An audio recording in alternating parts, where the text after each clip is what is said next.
Pregnancy में ख्याल रखने आई सहेली बन गई सौतन। यार कहाँ रह गई तू? मैं कब से तेरा वेट कर रही हूँ। फर्स्ट लेक्चर हो गया, सेकंड वाले सर नहीं आए हैं, थर्ड वाले में तो आ जाएगी ना तू। तुझे पता है तेरे अलावा मैं कॉलेज में किसी को नहीं जानती। तेरे बिना मेरा बिल्कुल मन नहीं लग रहा। कैंटीन में बैठी हूँ, बहुत भूख लग रही है, जल्दी आ जा। हाँ बाबा मुझे पता है मेरे बिना कॉलेज में तुझे कोई नहीं जानता, पर तू भूखी क्यों है? खाना तो खा ले। देख मुझे आने में थोड़ा टाइम लगेगा, इसका मतलब ये थोड़ी है कि तू खाना भी नहीं खाएगी। भावना और पायल दोनों पक्की दोस्त हैं।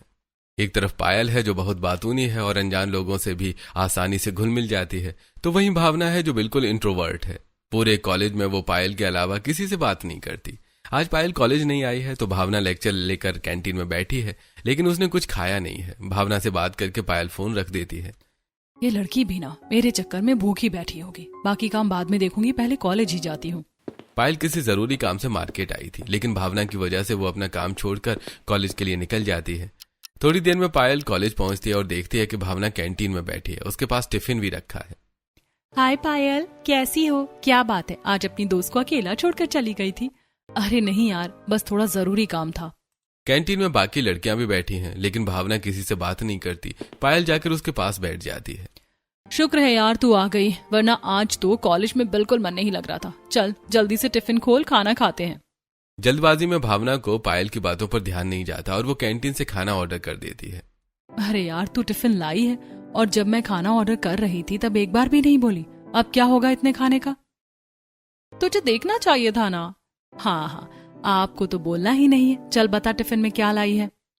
पायल टिफिन खोलती और खुश हो जाती है। अरे वाह, इसमें तो मेरे फेवरेट दही बड़े हैं। सच में हम बड़े हो जाएंगे, हमारी शादी हो जाएगी, लेकिन हमारी ये टिफिन शेयर वाली आदत कभी नहीं बदलेगी। और तेरी मम्मी के हाथ के दही बड़े, वाह मजा ही आ जाता है। हाँ मुझे पता है तेरे फेवरेट है, तभी तो तेरे लिए एक्स्ट्रा लेकर आती हूँ। दोनों दोस्त अपना टिफिन शेयर करती हैं और ये आदत बचपन से चली आ रही है। ऐसे ही उनका ग्रेजुएशन का फाइनल ईयर आ भी जाता है, एग्जाम होते हैं, रिजल्ट आता है और अब सबको फेयरवेल का इंतजार है। एक दिन कॉलेज ग्रुप में नोटिफिकेशन आता है। अरे वाह, फेयरवेल की डेट आ गई, अभी भावना को बताती हूँ। पायल तुरंत भावना को फोन करती है। भावना तूने ग्रुप में मैसेज देखा? मंडे को फेयरवेल है, मैं तो बहुत एक्साइटेड हूँ। 1 महीना हो गया, हम मिले भी नहीं। हाँ मैंने भी तुझे बहुत याद किया, अब मंडे को मिलेंगे हम। दोनों सहेलियां फेयरवेल के लिए तैयारियों में लग जाती हैं। आखिरकार मंडे का दिन आता है, दोनों कॉलेज में मिलती हैं। दोनों ने खूबसूरत ब्लैक साड़ी पहनी है। अरे वाह, आज तो मेरी शर्मीली दुल्हन बहुत प्यारी लग रही है। चल सेल्फी लेते हैं। दोनों खूब सारी फोटो खिंचवाती हैं, डांस करती हैं। भावना दूर से ही पायल को देखती है क्योंकि उसे डांस करना नहीं आता। यार पता नहीं हम दोनों कब मिलेंगे। अरे पागल, तेरी शादी में मिलेंगे। वैसे भी मुझे अभी शादी नहीं करनी, और जब तेरी होगी मैं 1 हफ्ता पहले आ जाऊंगी। दोनों सहेलियां ऐसे ही बातें करते हुए घर लौट जाती हैं। कुछ दिन बीत जाते हैं। एक दिन सुरेश भावना से कहते हैं, बिटिया तेरा कॉलेज पूरा हो गया है, फिर आगे क्या सोचा है, क्या प्लान है? आगे पढ़ना है या जॉब करनी है? सुरेश भावना से बात कर रहे होते हैं, तभी घर में पड़ोसन पूनम की एंट्री होती है। अरे पढ़ भी लेगी और जॉब भी कर लेगी, लेकिन उससे पहले अच्छे से घर में रिश्ता लगाओ बिटिया का, ताकि पढ़ाई लिखाई कामयाब हो जाए। पूनम की आवाज सुनकर रसोई में खाना बना रही सुनीता भी वहां आ जाती है। हाँ बहन जी, आप बिल्कुल सही कह रही हो। पढ़ाई लिखाई तभी कामयाब होती है जब अगला घर अच्छा मिलता है। अरे उसकी टेंशन मत लो, अपनी बिटिया के लिए मैंने बहुत अच्छा रिश्ता ढूंढ रखा है। लड़का पढ़ा लिखा है, कामयाब है, और सबसे बड़ी बात हमारा देखा हुआ है। हाँ फिर तो ठीक है, ऐसा ही घर देखना चाहिए।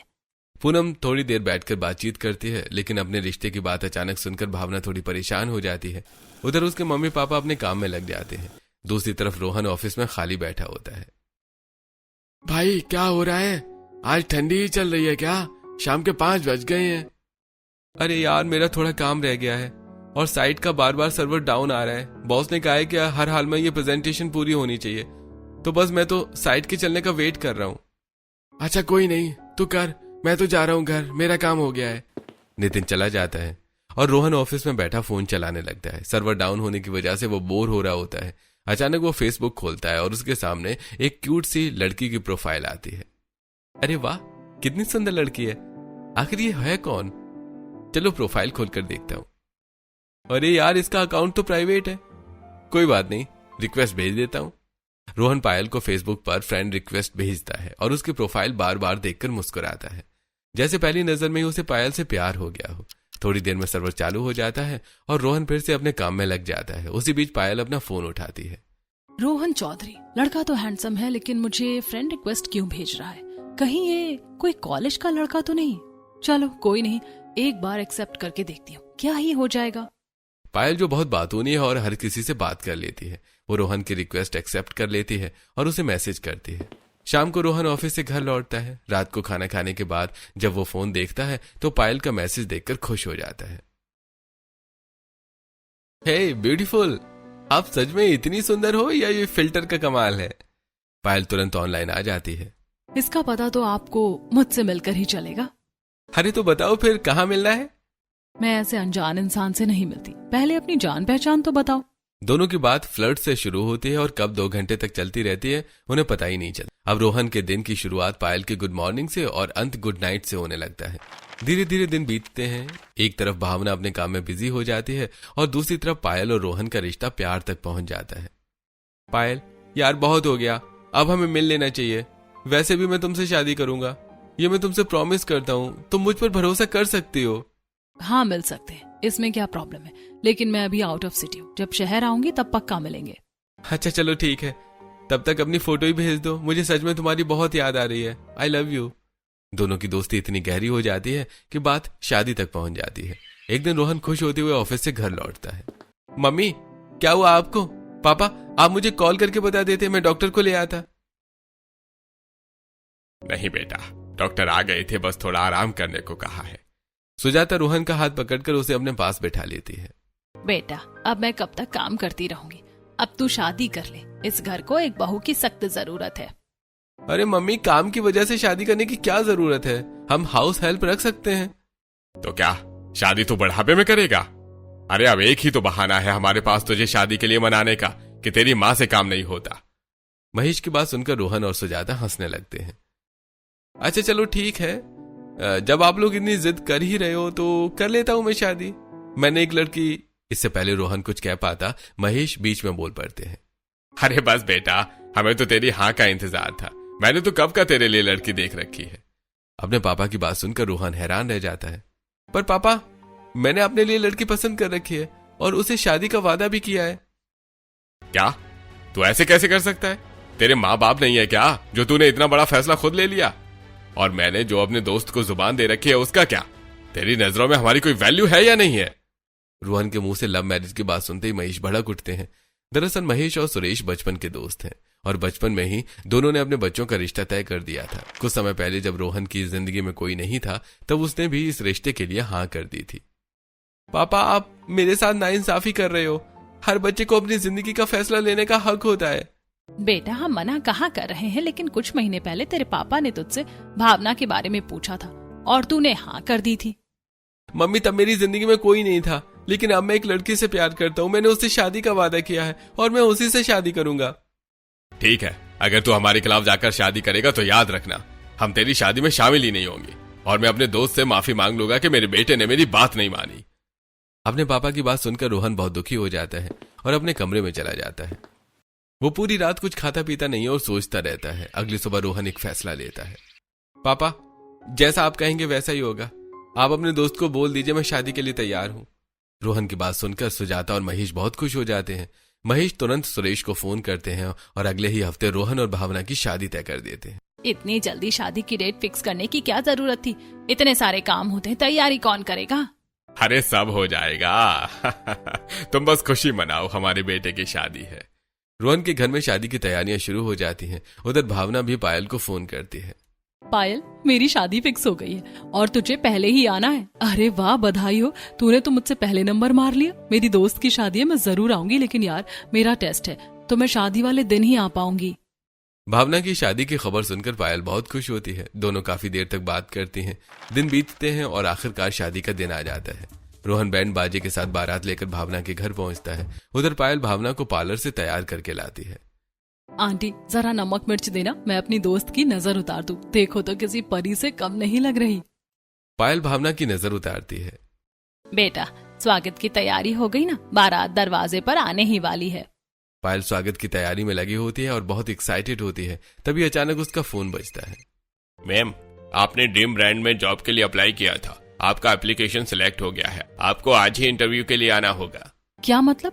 आज ही? ये कल नहीं हो सकता। नहीं मैम, आपको अभी आना होगा। फोन करने के बाद पायल परेशान हो जाती है। क्या हुआ? अभी तो तू खुश थी, अचानक क्या हो गया? यार तुझे पता है ना, मैं इस कंपनी के लिए कितनी तैयारी कर रही थी और आज ही इंटरव्यू है, मुझे जाना पड़ेगा। कोई बात नहीं, शादी तो लगभग हो ही गई है, तू जा, अच्छे से इंटरव्यू दे, best of luck. Payal Bhavna की शादी बीच में छोड़कर इंटरव्यू के लिए चली जाती है। इधर भावना और रोहन की शादी हो जाती है और उधर पायल का भी उसी कंपनी में सिलेक्शन हो जाता है। पता नहीं वो लड़का कहाँ है। अब उसे बताऊंगी ना कि कंपनी में मेरी जॉब लग गई है तो वो बहुत खुश होगा। शायद हमारी जॉब लोकेशन भी एक ही जगह हो जाए, फिर हम आराम से शादी करेंगे और अपनी एक छोटी सी दुनिया बसाएंगे। दरअसल रोहन और भावना की शादी सिर्फ 8 दिन के अंदर हो गई थी। जब रोहन ने भावना से शादी करने का फैसला लिया तो उसने पायल को हर जगह से ब्लॉक कर दिया था। पायल को समझ आ जाता है कि रोहन ने उसे पूरी तरह नजरअंदाज कर दिया है। उसे बात ना हो पाने की वजह से पायल बहुत परेशान हो जाती है। उसे डिप्रेशन जैसा महसूस होने लगता है, लेकिन फिर वो खुद को काम में उलझा लेती है। सही कहते हैं लोग, सभी लड़के एक जैसे होते हैं। जो शुरुआत में ही शादी के वादे करें वही सबसे बड़ा धोखा देते हैं। रोहन ने ये बात साबित कर दी। क्यों भगवान जी, मेरे साथ ही क्यों? जब उसे जाना ही था तो आपने उसे मेरी जिंदगी में क्यों भेजा? पायल के मन में कई सवाल होते हैं, लेकिन उसके पास किसी का भी जवाब नहीं होता। उधर रोहन की शादी उसकी मर्जी के खिलाफ हुई है, इसलिए वो भावना को ज्यादा महत्व नहीं देता। मम्मी, मुझे कंपनी के काम से शिमला जाना पड़ेगा। दरअसल मेरा 1 साल के लिए ट्रांसफर हो गया है, तो मेरा सामान पैक कर दो, मैं कल सुबह निकलूंगा। क्या मतलब, तू अकेला जाएगा? हाँ, और नहीं तो क्या। अरे ज्यादा होशियार मत बनो, तुम्हारे साथ बहू भी जाएगी। वैसे भी शादी के बाद तुम उसे कहीं लेकर नहीं गए हो, अब दोनों जाओ, थोड़ा घूमो फिरो भी। रोहन अकेले जाना चाहता था, लेकिन उसके मम्मी पापा भावना को भी उसके साथ भेज देते हैं।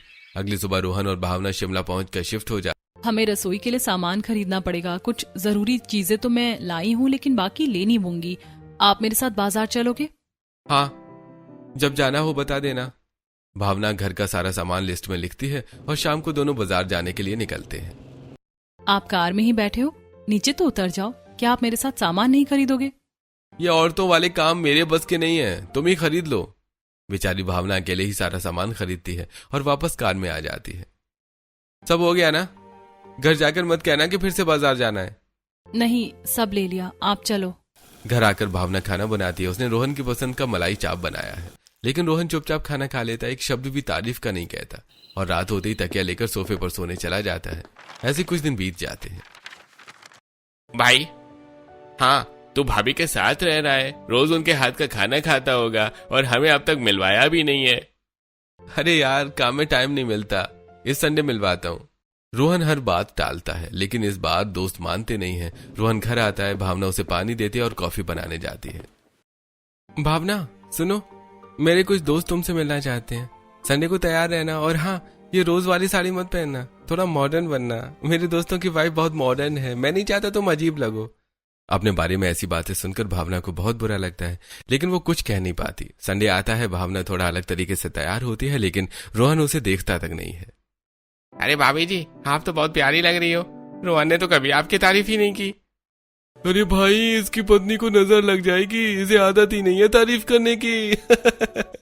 सब लोग बातें करते हैं और फिर घर लौट जाते हैं। कुछ दिन बाद रोहन एक पार्टी में ज्यादा शराब पी लेता है और नशे में घर आता है। आज आपको आने में देर हो गई, मैं खाना लगा दूं, आप हाथ मुंह धो लीजिए। अब तुम मुझे बताओगे हाँ कि कब मुझे खाना खाना है? रोहन के मुंह से शराब की बदबू आ रही होती है। क्या आपने ड्रिंक की है? हाँ की है, तो क्या कर लोगी? रोहन नशे में होता है। भावना उसे सहारा देकर कमरे तक ले जाती है, बिस्तर पर सुलाती है और दोनों सो जाते हैं। सुबह रोहन को कुछ याद नहीं होता और वो रोज की तरह ऑफिस चला जाता है। ऐसे 1 महीना बीत जाता है। एक दिन भावना को अचानक चक्कर और उल्टी जैसा महसूस होता है। वो डॉक्टर के पास जाती है। डॉक्टर बताते हैं कि वो प्रेग्नेंट है। जैसे ही रोहन ऑफिस से घर आता है, भावना उसे ये बात बताती है।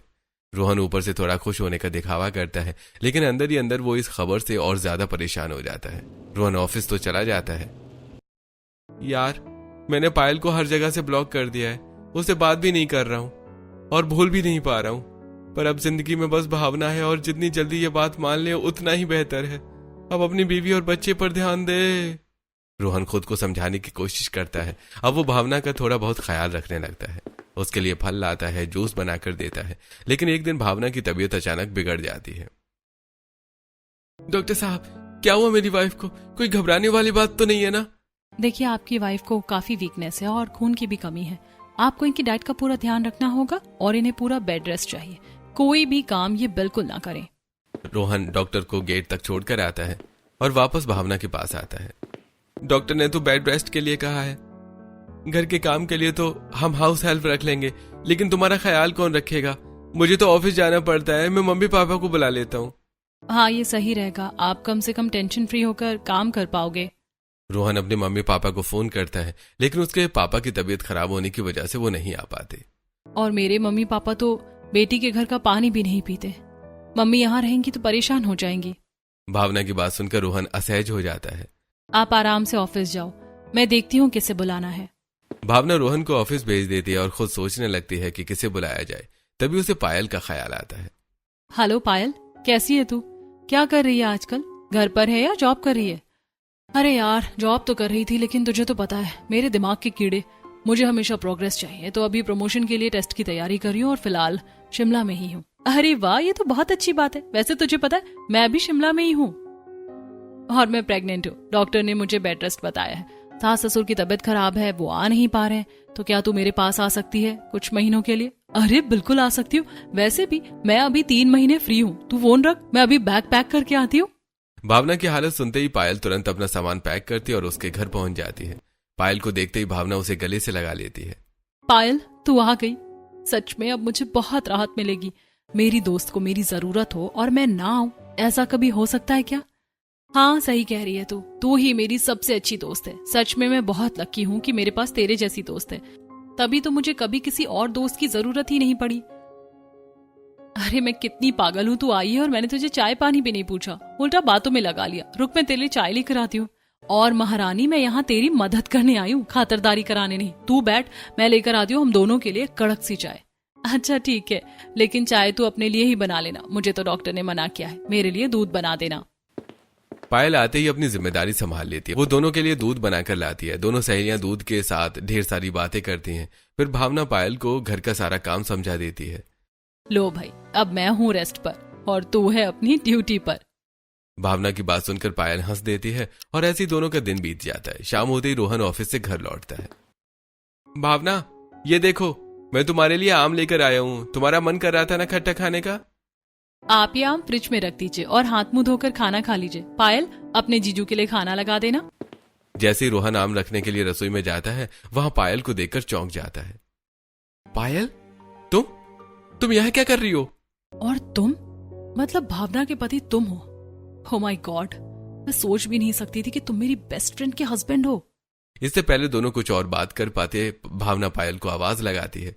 रोहन और पायल एक दूसरे को बहुत अच्छे से जानते हैं, बल्कि एक वक्त पर दोनों शादी भी करना चाहते थे। लेकिन अब भावना के सामने उन्हें ऐसे पेश आना पड़ता है जैसे वो पहली बार मिले हों। पायल, हम तीनों के लिए खाना लगा दो। आज हम साथ में खाना खाएंगे। और जो आम तुम्हारे जीजू लाए हैं ना, उसका मैंगो शेक बना लेना। मुझे पता है तुम्हें आम बहुत पसंद है, इसीलिए मैंने एक्स्ट्रा मंगवाए हैं। हाँ, लेकिन अभी मैंगो शेक नहीं, पहले खाना खा लेते। मैं कुछ आम काट देती हूँ, मुझे रोटी के साथ आम खाना अच्छा लगता है। पायल आम काटती है। जीजू, आप आम लोगे ना? पायल रोहन को जानती है, लेकिन फिर भी भावना के सामने उसे जीजू कहकर ही बुलाती है। तीनों साथ में डिनर करते हैं। उसके बाद पायल रसोई का सारा काम समेट देती है। तभी भावना को याद आता है कि बालकनी में कपड़े सूख रहे हैं। पायल, बालकनी से कपड़े लेते आना, कहीं नीचे गिरकर गंदे ना हो जाए। पायल कपड़े लेने के लिए बालकनी में जाती है और पीछे पीछे रोहन भी वहां पहुंच जाता है। पायल, तुम यहाँ क्या कर रही हो? मुझे कुछ बताओगी? क्यों, तुम्हारी बीवी ने नहीं बताया कि मैं उसकी बेस्ट फ्रेंड हूँ और उसकी प्रेगनेंसी में उसका ख्याल रखने के लिए आई हूँ? हाँ, पर मुझे नहीं पता था कि तुम उसकी बेस्ट फ्रेंड हो। तो अब पता लग गया ना। अब बताओ तुम क्या कहोगे? तुम तो मुझसे शादी करने वाले थे, बड़े बड़े वादे किए और फिर अचानक ब्लॉक करके गायब हो गए। बस इतना ही था तुम्हारा प्यार। पायल, तुम्हारा गुस्सा जायज है, लेकिन मैं क्या करता, मैं मजबूर हो गया था। मम्मी पापा ने मुझे इमोशनल ब्लैकमेल करके भावना से शादी करवा दी। अगर मैं मना करता तो वो मुझसे रिश्ता तोड़ देते। पायल रोहन की सारी बातें ध्यान से सुनती है और फिर हल्की सी मुस्कान दे देती है। कोई बात नहीं, जो होता है अच्छे के लिए ही होता है। लेकिन मैं तुम्हारे लिए बहुत रोई हूँ और अब तुम मुझे ऐसे मिले हो, मेरी ही दोस्त के पति बनकर। अब मैं चाह कर भी कुछ नहीं कर सकती। पायल की मुस्कान के पीछे कुछ और ही चल रहा होता है, जैसे ही उसके मन में कोई योजना बन रही हो। तभी पड़ोसन निकिता उन्हें बालकनी में साथ देख लेती है। मम्मी जी देखो तो, ये लड़की कौन है और भावना का पति इससे इतनी देर से क्यों बातें कर रहा है? अरे भावना ने अपनी दोस्त को बुलाया है ना, वही होगी। दोस्त कम, रोहन की कोई खास लग रही है। दोनों नीचे आ जाते हैं और रात हो जाती है। अगली सुबह पायल जल्दी उठकर घर के काम में लग जाती है। वो भावना के लिए दूध ब्रेड बनाती है और रोहन के लिए नाश्ता और लंच पैक कर देती है। भावना, घर का बहुत सामान खत्म हो गया है, हमें बाजार जाना पड़ेगा। हाँ यार, मुझे तो गए हुए भी काफी दिन हो गए। एक काम कर, शाम को जब रोहन आए तो उसके साथ जाकर सामान ले आना। शाम को रोहन ऑफिस से वापस आता है। जीजू, आप हाथ मुंह धो लीजिए, मैंने सबके लिए ठंडा ठंडा मैंगो शेक बनाया है। सब लोग मैंगो शेक पीते हैं। रोहन, आप पायल को मार्केट लेकर चले जाना, उसे कुछ जरूरी सामान लेना है और इसी बहाने ये शहर भी घूम लेगी। ठीक है पायल, तुम तैयार हो जाओ, मैं नीचे कार में तुम्हारा वेट कर रहा हूँ। कुछ देर बाद रोहन कार में पायल का इंतजार करता है। पायल जानबूझकर थोड़ी स्टाइलिश ड्रेस पहन कर आती है। जैसे पायल कार में बैठती है, रोहन पुरानी बातों में खो जाता है। तुम आज भी बहुत खूबसूरत लग रही हो। बस खूबसूरत? मेरा मतलब बहुत खास लग रही हो। दोनों के बीच फिर से पुरानी केमिस्ट्री जागने लगती है। तुम्हें पता है, मुझे हमेशा से तुम्हारी जैसी लड़की पसंद थी। जब पहली बार तुम्हारी प्रोफाइल देखी थी तभी सोच लिया था कि शादी तुमसे ही करूंगा। हाँ, ये बात तुम पहले भी कह चुके हो, लेकिन किस्मत को शायद कुछ और मंजूर था। दोनों बात करते हुए मार्केट पहुंचते हैं और साथ में शॉपिंग करते हैं। रोहन, जो कभी भावना के साथ कार से नीचे नहीं उतरता था, आज पायल के साथ हर चीज में साथ दे रहा होता है। शॉपिंग के बाद पायल को आइसक्रीम दिखती है। रुको, मुझे आइसक्रीम खानी है। रोहन उसके लिए आइसक्रीम लेकर आता है। आइसक्रीम खाते वक्त पायल के बाल चेहरे पर आ जाते हैं। रोहन धीरे से उन्हें हटा देता है। एक पल के लिए दोनों की नजरें मिलती हैं और माहौल थोड़ा अलग सा हो जाता है। रोहन हल्के से उसके गाल पर किस कर देता है और पायल शर्मा जाती है। दोनों को घर पहुंचने में देर हो जाती है। तुम दोनों सामान लेने गए थे या मूवी देखने? देखो 8 बज गए, मुझे तो बहुत भूख लगी है। यहाँ रास्ते में बहुत ट्रैफिक था, इसीलिए लेट हो गए। अभी जल्दी से खाना बना देती हूँ। रोहन, तुम भी उसकी थोड़ी मदद कर दो, वो अकेले क्या क्या करेगी। रोहन तो चाहता ही था कि वो पायल के आसपास रहे और अब खुद भावना से ही उसे मंजूरी मिल गई। अब पहले रसोई में पायल की मदद करता है, फिर बाकी कामों में भी उसको साथ रहने लगता है। धीरे धीरे दोनों एक दूसरे के करीब आने लगते हैं। उधर भावना पूरे दिन बिस्तर पर लेटी रहती, कभी फोन चलाती, कभी अपनों से बात करती, और इधर रोहन और पायल अपनी ही दुनिया में खोए रहते हैं। ऐसे कुछ दिन बीत जाते हैं। यार मैं तो बोर हो गई हूँ, तू तो पूरे दिन बेड पर रहती है और मैं अकेली रह जाती हूँ। अरे मैं तो तुझ पर ध्यान ही नहीं दे पा रही। चल एक काम कर, नई मूवी आई है, अपने जीजू के साथ देखने चली जा। नहीं, बिल्कुल नहीं, मैं तुझे अकेला छोड़कर कहीं नहीं जाऊंगी। पायल अच्छा बनने के लिए मना कर देती है, लेकिन अगले ही दिन डॉक्यूमेंट का बहाना बनाकर रोहन के साथ बाहर चली जाती है। भावना, मुझे बैंक से कुछ जरूरी डॉक्यूमेंट लेने हैं, वरना मैं तुझे छोड़कर नहीं जाती। मेरा तो मन ही नहीं कर रहा तुझे अकेला छोड़ने का। अरे मैं कोई छोटी बच्ची नहीं हूँ, काम भी जरूरी है। वैसे भी तू मेरा इतना ख्याल रख रही है, और तू कौन सा 2-4 दिन में जा रही है? 2-4 घंटे की ही तो बात है, जा आराम से। डॉक्यूमेंट के बहाने पायल और रोहन घर से निकलते हैं और रास्ते में ही उनका रोमांस बाहर आने लगता है। क्या कर रहे हो? अगर ऐसे ही मजनू की तरह मुझे देखते रहोगे तो गाड़ी कौन चलाएगा?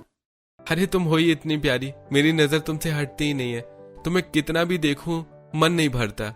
बस बस रहने दो, ऐसी ही तारीफ भावना की भी करते होगे। आई स्वेयर, मैंने कभी भावना की तारीफ नहीं की। मैंने तुम्हें बताया ना, हमारा शादी बस एक समझौता है और कुछ नहीं। दोनों ऐसे ही बातें करते हुए मूवी देखने जाते हैं। मूवी के दौरान खूब एंजॉय करते हैं और आखिर में पायल रोहन के कंधे पर सिर रखकर सो जाती है। मूवी खत्म होने के बाद रोहन उसे उठाने की कोशिश करता है, लेकिन पायल जानबूझकर नहीं उठती, तो रोहन उसे गोद में उठाकर बाहर ले आता है। तभी भावना के पड़ोसी उन्हें देख लेते हैं। मम्मी देखो तो, ये तो भावना की बेस्ट फ्रेंड है और रोहन इसे कैसे गोद में उठाकर ला रहा है। अरे कोई पहली बार थोड़ी हो रहा है, ये दोनों तो अक्सर हाथ में हाथ डालकर घूमते रहते और वो बेचारी घर में पड़ी रहती है। सही कह रही हो, ऐसा लग रहा है जैसे दोस्त बनकर आई है और सौतन बन गई है। बिल्कुल, हरकतें तो वैसी ही हैं। पड़ोसी तरह तरह की बातें बनाते हैं, लेकिन रोहन और पायल को इन सब की कोई परवाह नहीं होती। ऐसे कुछ दिन बीत जाते हैं। यार आज कुछ अच्छा खाने का मन कर रहा है। अच्छा क्या खाएगी बता, मैं बना देती हूँ। जैसे शाही पनीर और गार्लिक नान। भाई मैं कोई मास्टर शेफ नहीं हूँ, ये सब नहीं बनता मुझसे। पायल की बात सुनकर भावना हंस देती है। तभी रोहन भी वहां आ जाता है। अरे बनाना नहीं आता तो क्या हुआ, शहर में इतने रेस्टोरेंट हैं, वहीं से ले आएंगे। सही है, वैसे मेरा भी आइसक्रीम खाने का मन कर रहा है, मेरे लिए भी लेते आना। पागल, घर आते आते आइसक्रीम पिघल जाएगी। एक काम कर, तू रोहन के साथ जाकर खुद ही खा लेना और मेरे लिए किसी अच्छे से रेस्टोरेंट से खाना ले आना। वैसे भी मुझे रोहन पर भरोसा नहीं है, ये कहीं से भी उठा लाएगा। भावना खुद ही दोनों को बाहर भेज देती है, जबकि दोनों तो पहले से ही बाहर जाने का मौका ढूंढ रहे थे। दोनों बाहर जाते हैं, आइसक्रीम खाते हैं और घर के लिए खाना पैक करवाते हैं। पेमेंट के समय रोहन जेब से फोन निकालने के लिए हाथ डालता है। पायल, मेरा फोन तुम्हारे पास है क्या? नहीं, मेरे पास नहीं है। रुको, एक बार कार में देखता हूँ, शायद वहीं रह गया हो। रोहन कार में चेक करता है लेकिन फोन वहां नहीं होता। रुको, मैं कॉल करके देखती हूँ। जैसे पायल कॉल करती है, फोन घर पर भावना के पास बजता है। रिंगटोन से भावना की नींद खुल जाती है। भावना फोन उठाती है और देखती है कि नंबर लाइफलाइन नाम से सेव है। ये कौन है? ना मेरा नंबर है ना मम्मी का, फिर ये लाइफलाइन कौन है? आखिर कौन है वो इंसान जो मेरी जगह लाइफलाइन बन गया? उधर पायल रोहन से कहती है, तुम्हारा फोन घर पर रह गया है, मैं पेमेंट कर देती हूँ, तुम बाद में दे देना। वैसे भी आज मैं हूं ना, सब संभाल लूंगी। पायल पेमेंट कर देती है। उधर भावना रोहन का फोन खोलकर देखती है। गैलरी में उसे पायल और रोहन के कई फोटो मिलते हैं, और वो भी हाल के। हर तस्वीर में दोनों की नजदीकियां साफ दिखाई दे रही होती हैं। हे भगवान, मेरी पीठ पीछे ये सब। मेरी दोस्त मेरा ख्याल रखने आई थी और मेरी ही सौतन बन गई। मैंने दुनिया में सबसे ज्यादा भरोसा इसी पर किया, अपनी हर बात इसे बताई और इसी ने मेरा भरोसा तोड़ दिया। मैं कितनी अंधी थी जो इन दोनों की सच्चाई नहीं देख पाई। भावना गुस्से में दोनों का इंतजार करती है। उसकी आंखों में आंसू हैं लेकिन दिल में गुस्सा उससे भी ज्यादा। थोड़ी देर बाद रोहन और पायल घर आ जाते हैं। लो भावना, पूरे शहर के सबसे अच्छे रेस्टोरेंट से तुम्हारे लिए खाना लाई हूँ। आज तुम्हारा मन जो था वही सब लाए हैं हम। लेकिन भावना चुप रहती है। उनकी खामोशी ही तूफान का इशारा दे रही होती है। फिर वो फोन दिखाते हुए बोलती है, रोहन, ये लाइफलाइन कौन है? और ये फोटो कब से चल रहा है ये सब मेरी आंखों के सामने, और मुझे खबर तक नहीं हुई? यह सुनते ही रोहन के पैरों तले जमीन खिसक जाती है। उसके पास कोई शब्द नहीं बचते। मतलब तुम दोनों बहाने बनाकर बाहर जाते हो और ये सब करते हो। पायल, क्या मैंने तुझे इसीलिए बुलाया था कि तू मेरी दोस्त बनकर मेरी ही सौतन बन जाए? मैंने तुझे अपने घर में जगह दी, अपने दिल में जगह दी, और तूने मुझे ही धोखा दे दिया। नहीं, तुम गलत समझ रही हो। गलत? सब कुछ सामने है। रोहन ने आज तक मेरे साथ ऐसी फोटो नहीं खिंचवाई। जो प्यार मुझे मिलना चाहिए था वो तुम किसी और को दे रहे थे, और मैं यहाँ भरोसा करके बैठी थी। अब पायल और रोहन के पास कोई जवाब नहीं होता। सच इतना साफ होता है कि झूठ बोलने की भी कोई गुंजाइश नहीं बचती। बस बहुत हो गया। जब मेरा अपना पति मेरा नहीं हुआ तो दोस्त क्या सकी होगी। अब मैं तुम्हारे साथ एक पल भी नहीं रहूंगी। आज के बाद मेरा तुम दोनों से कोई रिश्ता नहीं, न दोस्ती का न शादी का। रोहन उसे रोकने की कोशिश करता है लेकिन भावना सब अपनी आंखों से देख चुकी होती है। वो बिना पीछे मुड़े घर छोड़कर चली जाती है। रोहन को लगता है अब वो पायल के साथ रह पाएगा, लेकिन तभी पायल अपना बैग पैक करने लगती है। तुम कहाँ जा रही हो? अभी तो सब ठीक हो सकता है। अपने घर। मेरा मकसद पूरा हो गया। अब यहाँ रुकने की कोई वजह नहीं बची। मकसद? हाँ, बदला। तुमने मुझे धोखा दिया था, मुझे बिना वजह छोड़ दिया था। मैंने उसी दर्द को महसूस किया था जो आज तुम कर रहे हो। तुमने मुझे घोस्ट किया और आज देखो, तुम्हारी बीवी भी तुम्हें छोड़कर चली गई और मैं भी। मतलब ये सब नाटक था? एक भी पल सच्चा नहीं था? बिल्कुल। जिस इंसान ने एक बार भरोसा तोड़ा हो वो दोबारा भरोसे के लायक नहीं होता, और तुम तो उस लायक भी नहीं बचे। पायल भी उसे छोड़कर चली जाती है। रोहन अब पूरी तरह अकेला रह जाता है। अब ना उसके पास प्यार है, न भरोसा, न कोई अपना, सिर्फ उसकी गलतियों की यादें हैं और उसका बोझ।